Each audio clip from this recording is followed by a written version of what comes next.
Okay. Welcome to our OC meeting of October 6th. I will now read the checklist to ensure meetings are compliant with the right to know law during the state of emergency. As chair of the SAU 21 Operations Committee, I find that due to the state of emergency declared by the governor as a result of the COVID-19 pandemic and in accordance with the governor's emergency order number 12 pursuant to executive order 2020-04, this public body is authorized to meet electronically. Please note that there is no physical location to observe and listen contemporaneously to this meeting, which was authorized pursuant to the governor's emergency order. However, in accordance with the emergency order and confirming that we're providing public access to the meeting by telephone with additional access possibility by video or other electronic means.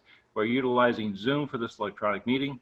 All members of the SAU 21 Operations Committee have the ability to communicate contemporaneously during this meeting through this platform, and the public has access to contemporaneously listen and, if necessary, participate in this meeting through the dialing of the following phone number: 646-876-9923 and webinar ID 893-7605-4536, or by clicking on the following website address listed in the agenda. Be providing public notice of the necessary information for accessing the meeting. We previously gave notice to the public of necessary information for accessing the meeting, including how to access the meeting is using Zoom or telephonically. Instructions have also been provided on the website of the SAU 21 office at www.sau21.org. If anybody has a problem, please call 603-926-8992 extension 103 or email at revans@sau21.org. In the event the public is unable to access the meeting will be adjourned and rescheduled. Please note that all votes that are taken during this meeting should be done by roll call vote. Let's start the meeting by taking roll call attendance. When each member states their presence, please also state whether there's anyone in the room with you during the meeting, which is required under the right to know law. Rhonda, please. Jim Kine. Present and alone. John Bailey. Present, alone in the room with family in and out. Martin Tavishian. Present and alone. Mike Rabideau. Present, one other person.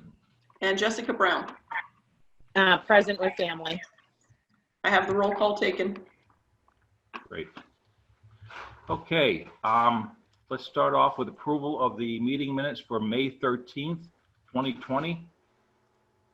Do we have any comments regarding that? Corrections?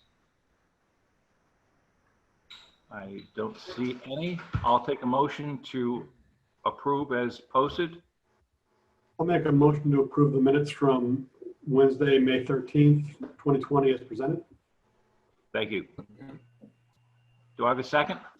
I can second. Great, thank you. I also have a second. Rhonda, would you please take the roll call? Mike Rabideau. Yes? Jessica Brown. Jessica. Changing a tire. Kine. Yes. John Bailey. Yes. Martin Tavishian. Yes. And I'm going to try Jessica Brown again. I'm going to mark Jessica not present at vote.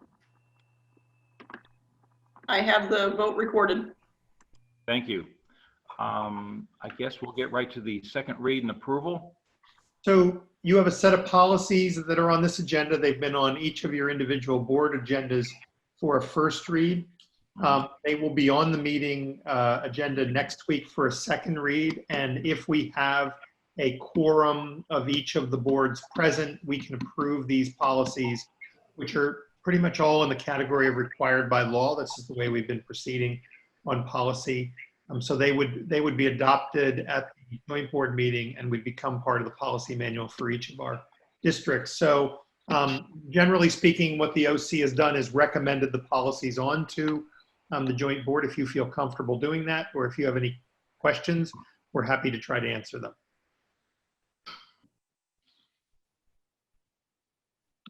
Oops. Does anyone have any questions regarding these? No? All right. I think we can move on. I believe the school board audit questionnaire is next.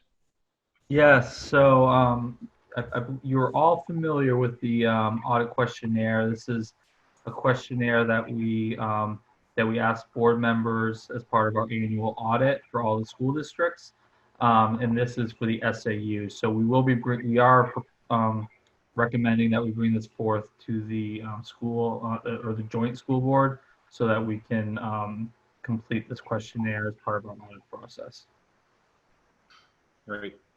I think everybody's heard this a few times over the years. Maybe not Martin, but Just one. it's pretty standard for the most part. And Matthew's very thorough with it when he goes through everyone with each of the districts. So we're looking forward to that read at the joint board meeting. We don't need a motion or anything, do we? No. We do not. That'll be taken up next week. All right, hang on, I got to move the cat. There's something you don't hear at every board meeting. The SAU proposed calendar is next. Dr. Hobbs, would you like to handle this? Sure. Can you guys hear me okay? I'm getting the unstable connection warning. Yeah, so you have a draft calendar in front of you for 21-22 school year. It actually kind of looks a lot like the calendar we proposed for this school year. Just a couple highlights. New teacher days we have in on August 23rd and 24th, which is a Monday, Tuesday. Then we have teacher work days, the 25th, 26th, and the 30th of August. We have opening day for our K-9 students on August 31st. That's a Tuesday. That calendar brings us to June 15th, is the last day, with obviously 4 early releases spread out across the scope of the year. Only thing I wanted to pay you guys to pay attention to really was the transition days and the trimesters. Because of our experiences this year, we really don't foresee the need for a lot of snow days. And so we usually expand trimester 2 to account for those snow days. And you'll see in this calendar, we didn't do that. Our trimesters are 60, 59, and 59 on this calendar. So they're really evenly spaced.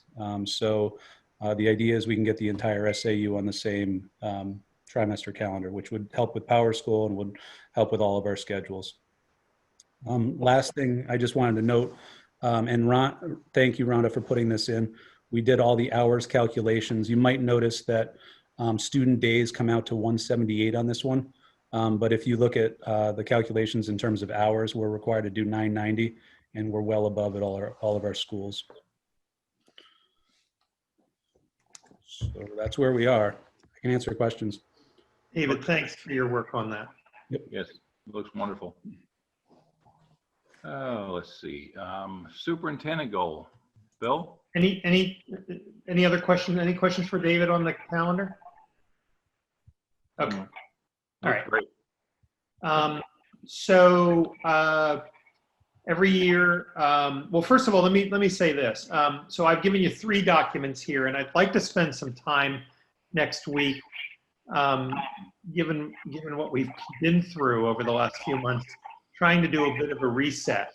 So I'd like to spend a little bit of time. I'm getting some feedback. I don't need to hear myself talk. So I'd like to spend a little bit of time next week going back to the entry plan, and really, we have so many new board members, and quite frankly, we've just been through a pretty traumatic time, and so I'm going to try to help us sort of recenter on the kinds of things that the board, many of you were there, set out for us to do when I started here. So I'm actually going to take a piece of that, and with your permission, do a brief presentation from those sort of the findings and recommendations section of the entry plan next week. But beyond that, this is the meeting where I propose goals for the year, and I've given you a draft of those. I did want to include a visibility goal, but right now that visibility goal is very difficult given that we are trying to create cohorts and I'm not welcome in them. I can certainly visit online classes, but not the face-to-face classes. There's a goal around return to school planning and lessons learned, which is something we talked about earlier, that we take a look at this after we've been through it and really figure out whether there are things. Jim, I remember a conversation with you early on about remote and whether we would ever have snow days again. There's a lesson learned. We don't believe we'll have a need for snow days in the future. We believe we can run remote days on those days and satisfy our day and hour requirement that way. But there really needs to sort of be a look at all of this and what were the lessons learned. We've continued on with a goal around competency-based and really the communication, stakeholder outreach portions of that, which I'm pleased to say a couple of our boards already, and I think more will, are sort of adopting as a goal of theirs to continue on with something that we thought was going really successfully last year. Those presentations at board meetings, learnings for board members and the community around what was working in competency-based and what does that really mean. The last one, and then I want to come back, and that is this goal of commonality, which was really part of that entry plan and really why I want to focus on some of that. And that is a continued sort of analysis of what are the things that we do better together than as individual boards. And there are a number of those things that we've already been able to identify and that the boards have adopted, but that doesn't mean there aren't more that are going to be more difficult than some of the low-hanging fruit that we've already been able to identify. So there's a goal there around commonality. And then there's a goal that we really began this summer with some of our graduates, some of our teachers, some of our administrators, some of our students around anti-racism and equity. And I'll just read that one. The superintendent will work closely with the SAU administrative team, building leaders, and the community to address equity and anti-racism through board policy, relationships with our local police departments and school resource officers, curriculum and instruction, professional development, and school community communication and symbolism. And we have a number of things underway. We actually have a meeting next week to talk about some more specific goals in that area. We have some current students at the high school in particular involved.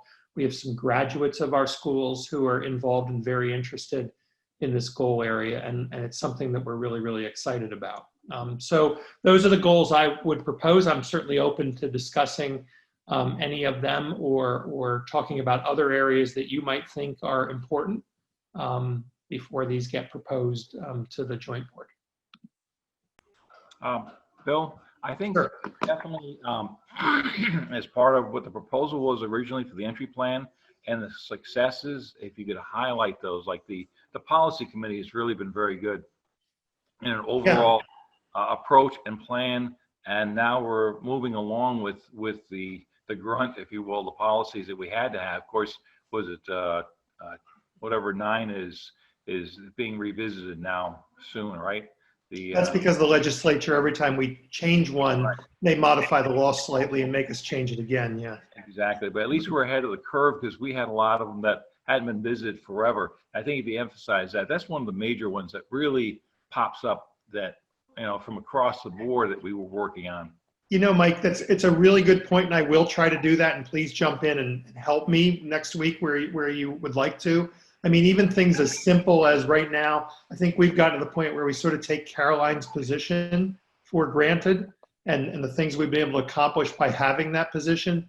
That was one of the outgrowths of that goal around commonality, right? In the entry plan was creating that position because we wanted to look at some commonality in programs, some ways to save dollars, all those kinds of things around our special education and student service programs. And we didn't have that position then. So there are lots of sort of good examples of that I might call low-hanging fruit. You might say, well, didn't feel so low-hanging. That was kind of tough. But things that we've been able to accomplish, and I will try to highlight some of those as well. Thanks. Great, thanks. And, we've discussed this in the past, the fact that we have so many new board members that really may not appreciate where we've come from the last couple of years. So that would be great. All right. Yeah, I'll take that and make a summary sort of presentation out of it. Yeah. Any other questions or from our board members? Jim, anything extra? No, I think you hit on what I was thinking as well. Great, thank you. So Great. I want to back up for a second. We have a couple of items on here that we'd look for recommendations from the OC to the joint board. One of them would be that calendar. So if we could, Mike, if we could have a recommendation from the OC on the calendar proposal, a recommendation on the goals, and then of course Matt's going to present in a few minutes the budget. So those are three items we'd really be looking for, recommendations from the OC to the joint board for them to adopt next week. Can we do all three as proposed? You can do whatever you wish. Let's do it that way. That way we can go through the budget proposal from Matt, and then we'll just do all three together. Okay, great, thank you. Matt, you're on. Thank you. So there's a number of documents that are included in board docs, one of which is an overview of the SAU. So that provides a kind of a description of what we do as an SAU, the roles and responsibilities when it comes to, general administration, general leadership, curriculum and instruction, finance and operations, and student services across the SAU as a whole. Additionally, there is a budget spreadsheet that you're all familiar with. It's essentially an Excel sheet that outlines every account, the amount that we're proposing for the 2021-2022 budget, as well as historical averages and the amounts proposed and expended in previous years. Further, we have the budget worksheets. This is the backup that goes into each. So for each one of those line items on the spreadsheet, there's a specific page in that worksheet that provides some narrative and justification for each of those accounts that go into the budget. And finally, there's a PowerPoint that summarizes the budget as a whole. So last year I presented that PowerPoint for the OC to review. I know some boards prefer to go page by page on the worksheet. So I plan on going through the PowerPoint unless anyone would like to go into more detail. So, all right, not hearing any objections, I'm going to share my screen.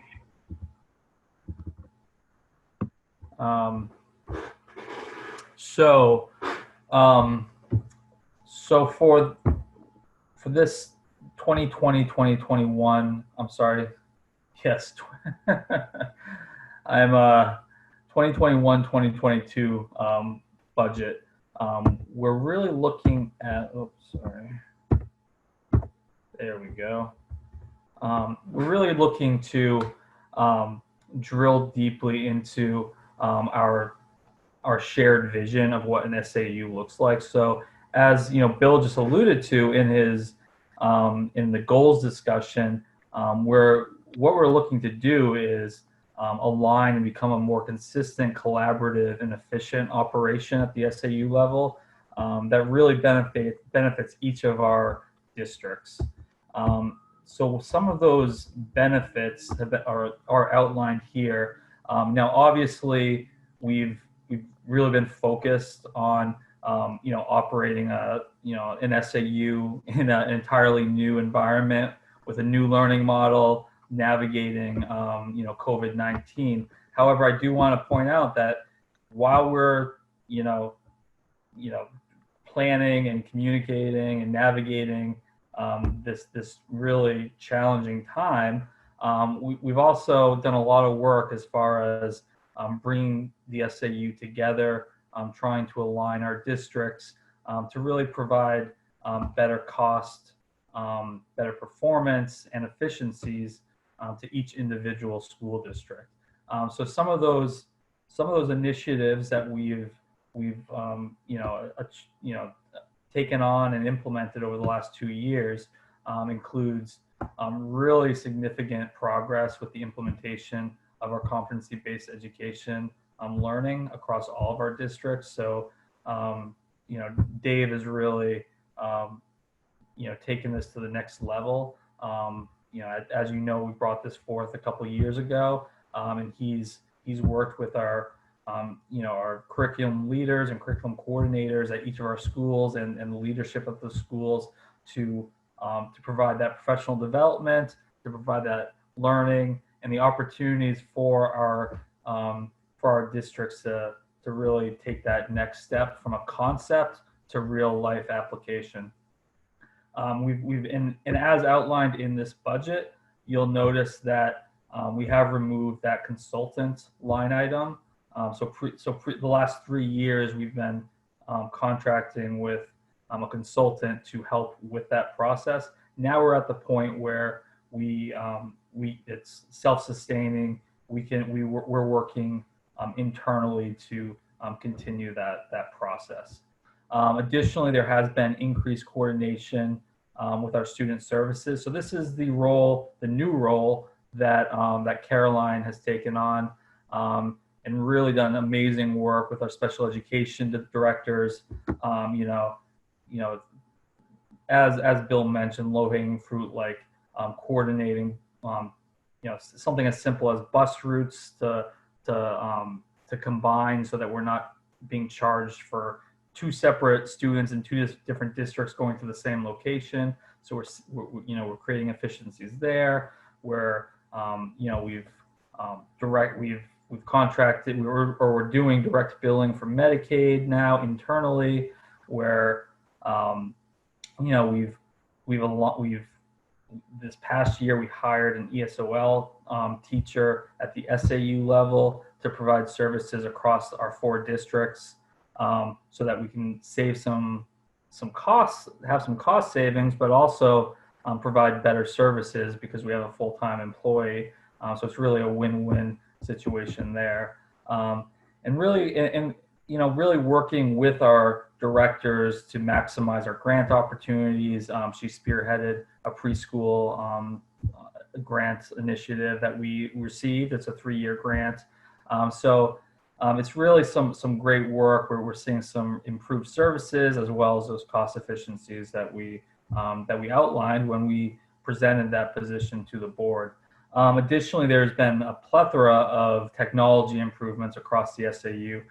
So this includes, what we're using right now as far as board docs, board management software. We have DocuSign electronic signatures now, PowerSchool student management system, which if you were here prior to an SIS, then you know the huge difference that we're realizing with PowerSchool and our capabilities to communicate to all of our stakeholders, all of our families, to get real data and to really operate as a whole as opposed to disparate districts.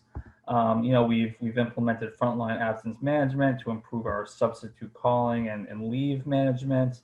We went to a cloud-based financial software system, and we're implementing an ESS for our employees to access their documents, and then as well as Easy Medicaid, that direct billing solution that I mentioned that Caroline had really spearheaded, so that we can maximize our Medicaid reimbursement.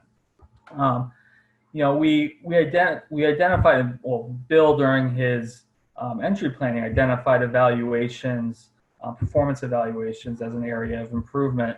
So we did contract with an outside consultant and provide evaluator or educator evaluator training across all of our districts for all of our administrators, because that's really an important component of a high performing operation or organization is the evaluation of your employees and then taking action thereof to better improve performance.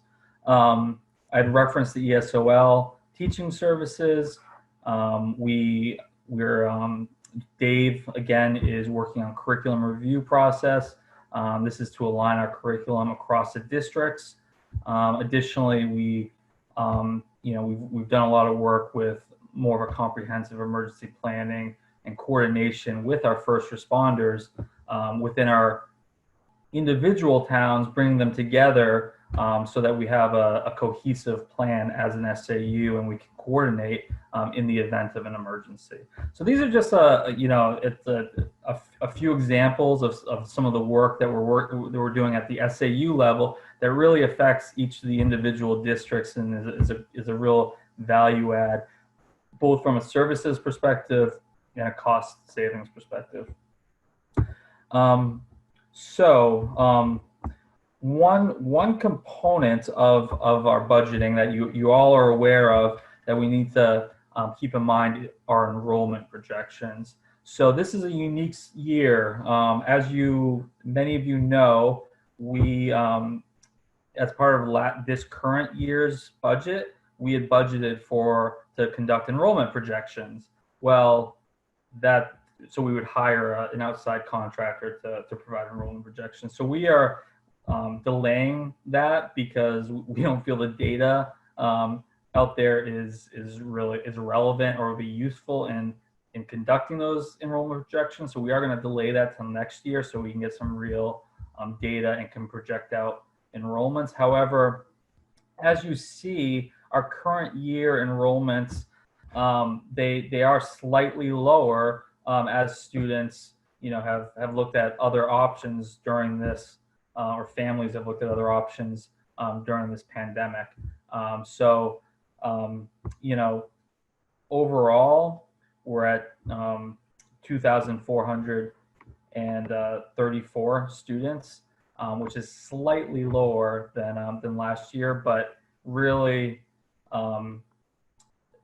no demonstrable difference. You'll see, Southampton's down by 2 students, Hampton Falls 1 student, Northampton by about 20, Seabrook by about 20 or close to 30 students, and Winnicott actually has seen a slight uptick. So when we look to next year, we are factoring in a return of our homeschool students. So the students that went to a homeschool option starting in March when this pandemic hit, as well as our in-school and our remote students. That's very conservative, but these are our conservative numbers, which will be approximately 34 students more than this current school year. So we're holding pretty steady, which is I think is a testament to the plan that we put forth, the strong in-person model that we have. Because if you look across the Southeast, we have the most number of schools open, bar none. So we're offering in-person education. We really had a solid plan for our remote learning academy. So I think that's really helped us with our enrollments, because if you look across the state, there are some districts that have really seen an outflow of students. So when we're looking at our 2021-2022 budget, we understand that we're in a tough economic time. Towns are going to see revenue declines due to this economic crisis. So we're bringing forth a very lean proposed budget. We are proposing a $2,143,528 budget, which is just over $34,000 increase, or 1.6%. I'll go into a little more detail in 2 slides, but really it's 2 accounts that represent that increase. Otherwise, wherever we could look for savings, we cut costs. This just outlines the allocation of by town of the budget. So as you know, the SAU budget is embedded in each of the individual districts' budgets. So there is a slight increase representing the $34,000 that you'll see in each individual district. So as I referenced earlier, there are 2 primary budget drivers to this proposed budget, and they represented just over $70,000. And we only have an increase of $34,000. So if to taking away these two accounts, we would have actually had a reduction in our budget. The first of which is retirement. So the New Hampshire retirement system decided this was the perfect year to increase employer contributions for our teachers and employees. So not only did they increase it, but they increased those by 3.22% for teachers and 2.89% for all of our other employees.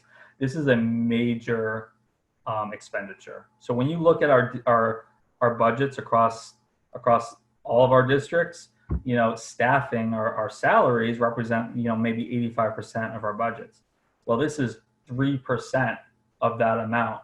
So so the SAU is incurring just over $41,000 increase because we owe the retirement system 3% more this year. And for your reference, that's in total just over 20% for teachers. So you look at a teacher's salary of, you know, $80,000. We pay into the retirement system $16,000, or roughly $16,000. For other employees, it's about 14%.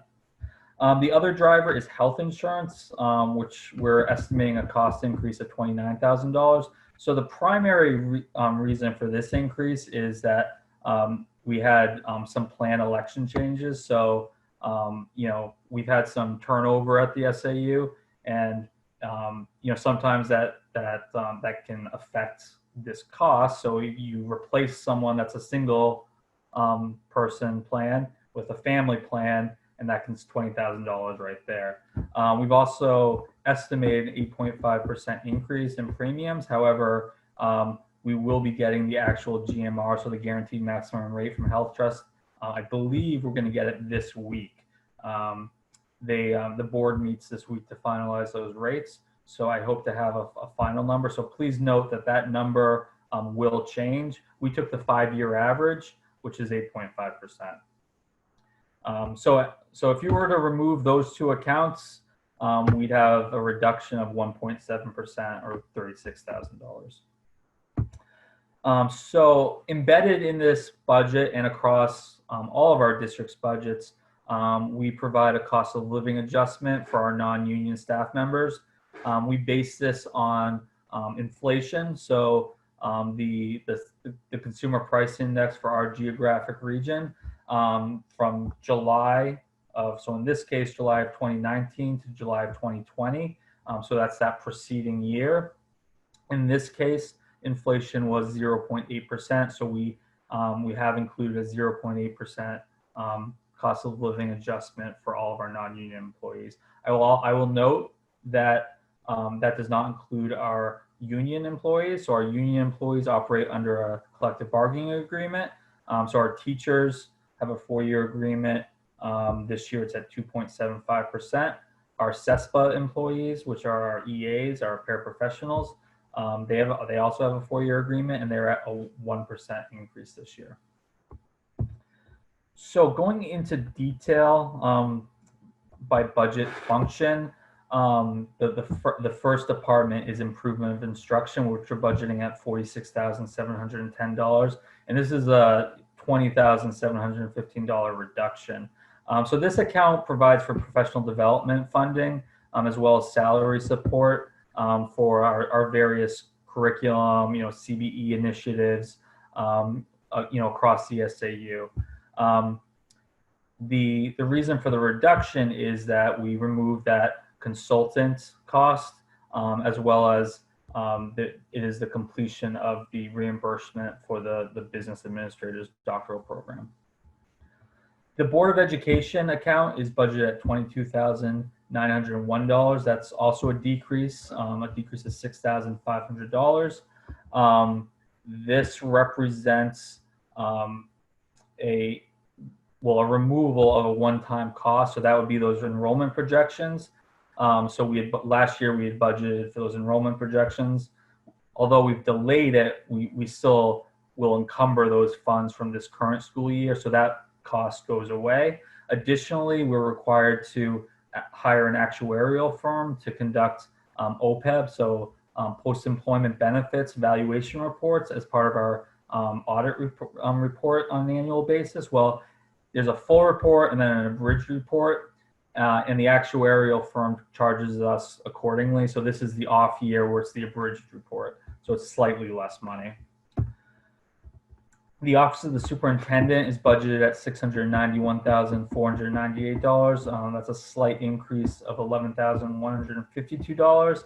And this just represents the 0.8% cost of living adjustment, step increases, and an increase in professional dues, which were previously covered by some grant funding. Those increases were slightly offset by a savings in our copier and printer costs due to a new agreement that we have. And actually, it's an SAU-wide copier agreement with Canon. Additionally, our Human Resources Department is budgeted at nearly $136,000. And this is an increase of just over $3,500, representing that cost of living adjustment and step increases. Our Fiscal Services account is budgeted at $488,341. This is a decrease of just over $11,000. This reflects a removal of one-time implementation costs for our fiscal services software, which is again offset by the cost of living adjustment and step increases. Our building account is budgeted at $33,892, which is a decrease of $22,446. And really the primary driver for the decrease in the buildings is the repair and maintenance account. So that account had previously budgeted for window replacement and siding replacement projects. If you recall, the last 2 years, we've allocated funds for both of those projects. So we have set aside those funds in our unreserved fund balance. And we are in the process of in a RFP process to lock in pricing for those two projects, and we are planning on conducting those two projects in probably the spring summer timeframe of 2021. However, we're not budgeting for any additional costs. We'll just be utilizing our unreserved fund balance for the balance of those two projects. We had put aside $25,000 for those projects, and it's roughly so that represents roughly half the total cost. Our technology department is budgeted at $166,913, with a slight increase of $2,929. This represents the 0.8% cost of living adjustment, step increases, and the software licensing for the DocuSign software. These were offset by some savings in our maintenance and some of our equipment purchasing. Finally, our employee benefits is increasing significantly. So this is where that health insurance cost and that retirement cost is embedded. So this is $557,000, which is an increase of $77,421.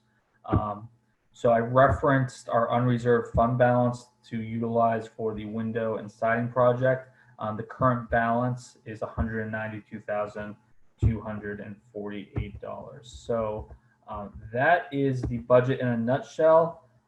It's I'm sure you see, it's very lean. We have not put forth any initiatives, understanding that that this is a unique time and that we are in an economic crisis currently. So we want to be as lean as possible and fiscally responsible to present to the board. So I'd be happy to answer any questions in regard to this budget.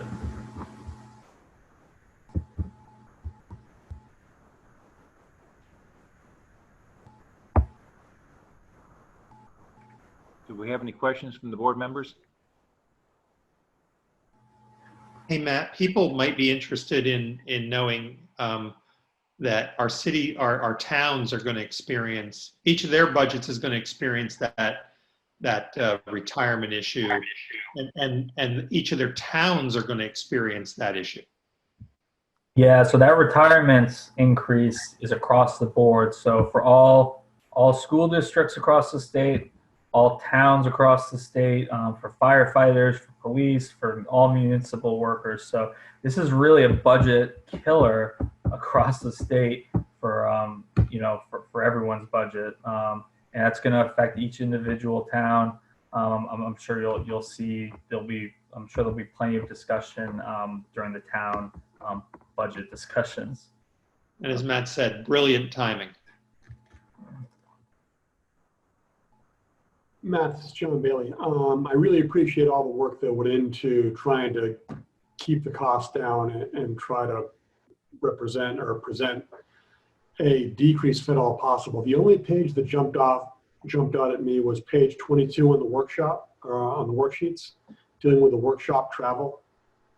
So one question I had on that is that just travel, or is that for actual off-site workshops and seminars as well for training? Yeah, so that's off-site. So that's for the SAU staff to go to professional development. Let me pull that up.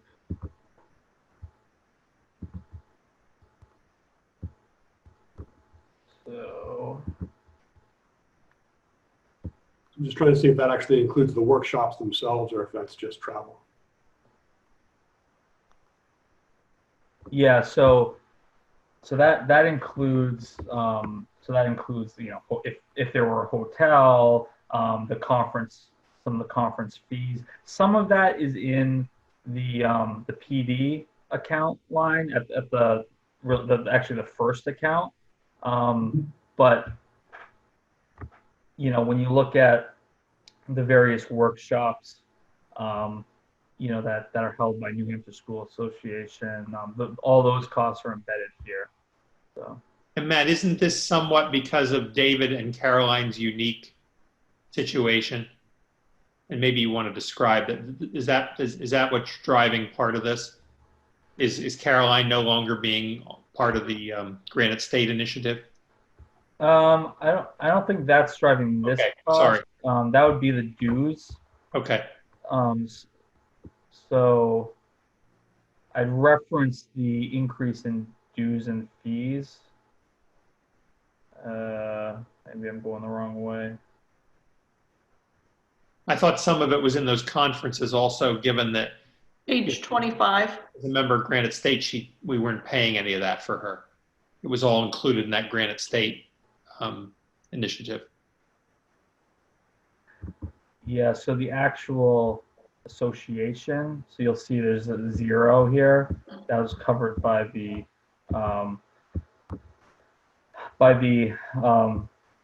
initiative. And then on page 2, or professional development, so this page, Okay. you'll see that there's a season ticket. So that's for some admittance to some of these workshops. And those are free, or were free, for Caroline and Dave. Now Dave is only free. So that cost is there.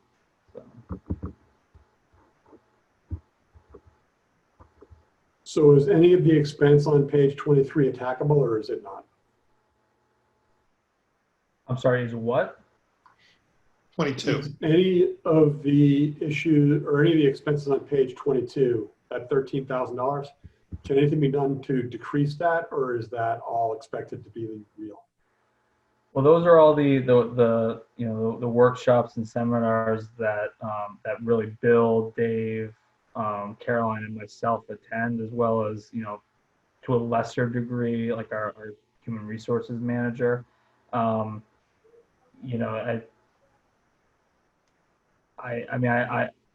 don't know if you can speak to it, Bill, but I think they're extremely valuable workshops for us to attend. It's where we go for our legislative updates from the state. It's where we go for our various associations you know, as far as working with our counterparts at other districts and understanding what's going on. Yeah, John, I think what's misleading about that is looking at that top section instead of the expenditure history. So outside of last spring, that number for last year would have been in this range, right? Over the last couple of years, it was in the 12 to 13,000 range, and that's what's driving the budget. The 1920 number, which has been pretty misleading for us on a number of things because of losing the spring months. This is where that number would have been with those normal conferences. I think it's good in addition to us that we're getting our HR people out to statewide meetings and those kinds of things as well. But that's all included here.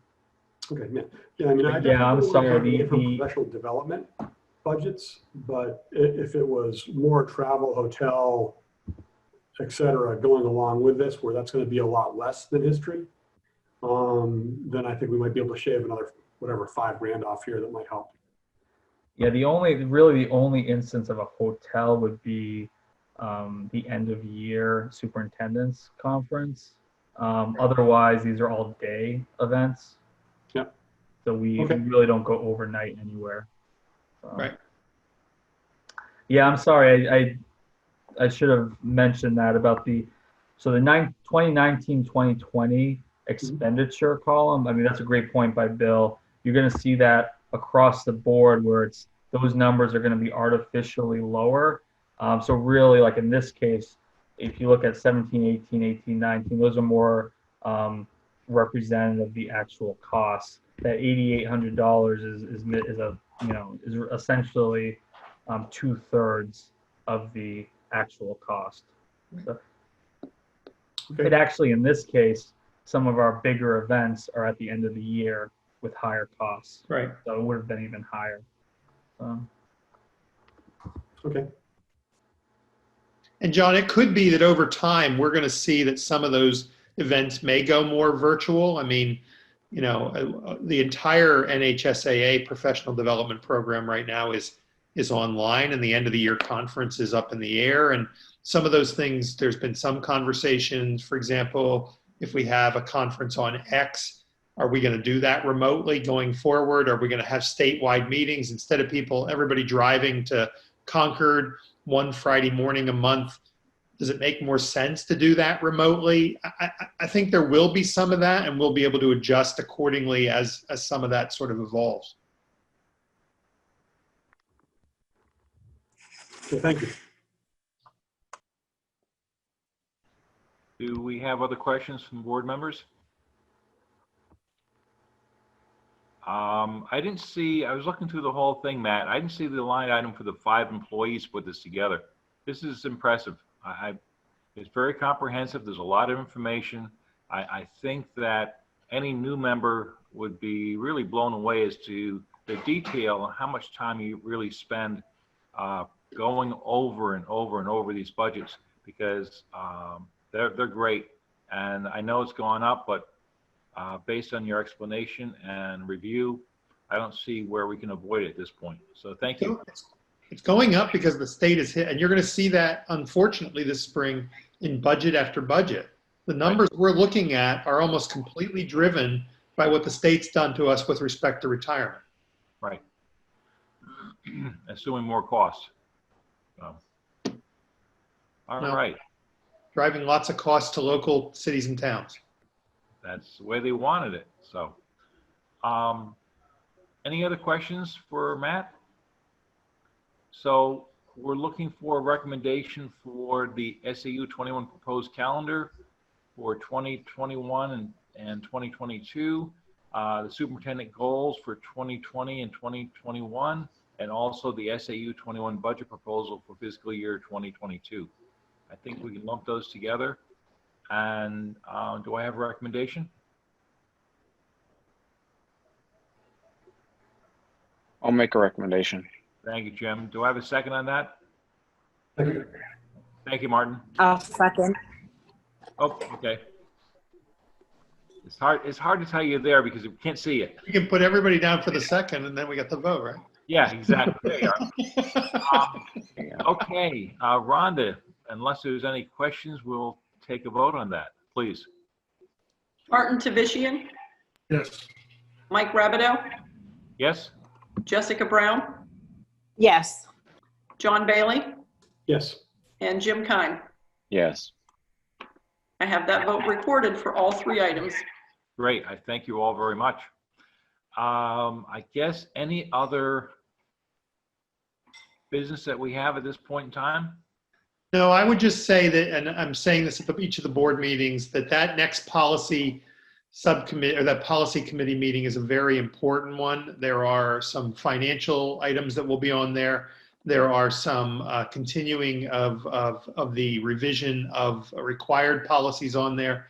And most importantly, there are the revisions that are associated with the changes that the Federal Department of Education has made with respect to Title IX, particularly investigations of sexual harassment, which are a substantial overhaul of those policies. And we'll have those ready for discussion with that group that night. It's a very important part of what we do. I look forward to it. Yeah. Yeah. Throw 'em Yeah. in it. Yeah. Anything else at this point in time? Any of the members have any questions or issues? It looks like we're all set. The actual joint board meeting is, if I can get this thing to, oops, hang on, scroll. Here we are. Is actually October 20th at 6 p.m. So, 2 weeks, right? yep. And then we have obviously our joint board policy meeting November 4th and onward and upward. So,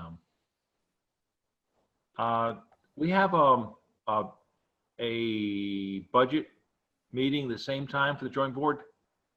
The joint board sees the budget at that meeting, Okay. and then you must by law hold a public hearing, and that's scheduled for early November before you can actually finalize the SAU budget. Great. Thank you for the clarification. We have no non-public, and I guess unless everybody wants to hang around, I'll take a motion to adjourn. Motion to adjourn. All right, I'll take a second. I'll second. All right, and we'll take a wave to go. Thank you very much. Everyone, I Thank you, appreciate it. everybody. Thank you, everybody. Jim, stay safe. Oh, Yeah. Thanks. Don't forget to turn off the recording, though. See ya. Right. Bye. Bye.